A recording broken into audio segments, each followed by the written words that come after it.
It's Wednesday, April 22nd. I'm Rob. I'm Will. And this is Political Lunch.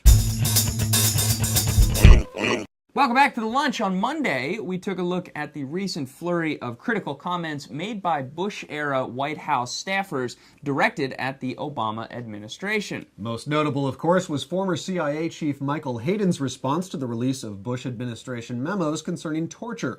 Well, today we're right back in the middle of that same mess following comments President Obama made yesterday. The Bush administration's torture policy, i.e. an apparent willingness to use torture, reflected us, quote, losing our moral bearings, the president said yesterday. And he went on to say that while he doesn't think it's appropriate to prosecute the CIA officers who may have been directed to do the actual torturing, the president did indicate that members of the former administration who formulated the Bush Doctrine on torture could still be in legal jeopardy. Quote, that's a matter for the Attorney General within the parameters of various laws, Obama said.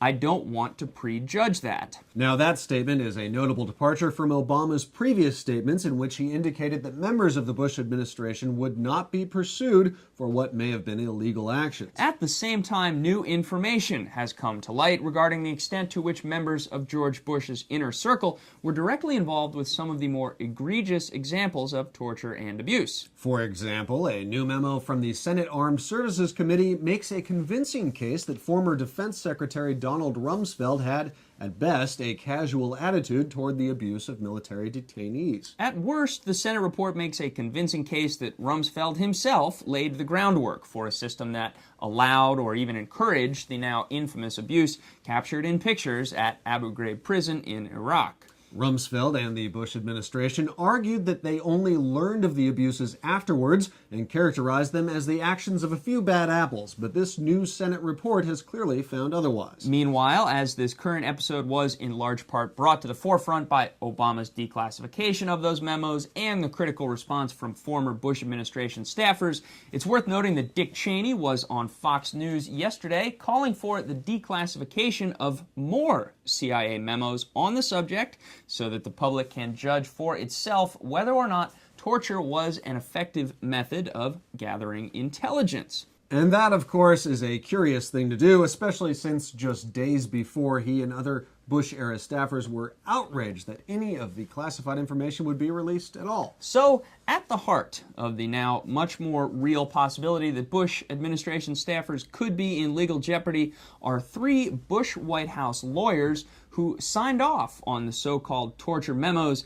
They're said to be the subject of a highly critical report soon to be released by the Justice Department's Ethics Office. Now, if there are some prosecutions in the pipeline, it could start with those three lawyers. Now, moving on to another lawmaker who this week finds herself in hot water, Congresswoman Jane Harman, Democrat of California, is facing charges this week that she conspired with a suspected Israeli spy to undo an espionage case currently underway against former staffers of AIPAC, the hugely powerful pro-Israel lobbying group. Now, according to the NSA, Harman was recorded in phone conversations with the supposed spy who offered political assistance if Harman agreed to support leniency for the two Israeli lobbyists accused of espionage against the United States. In short, the Israeli operative apparently said that he'd have major Israeli donors threaten to withhold contributions to Nancy Pelosi if Pelosi didn't support Harman's bid for chair of the House Intelligence Committee in exchange for Harman's help in securing leniency for the two Israelis. She probably didn't help her case when Harman told NPR's Robert Siegel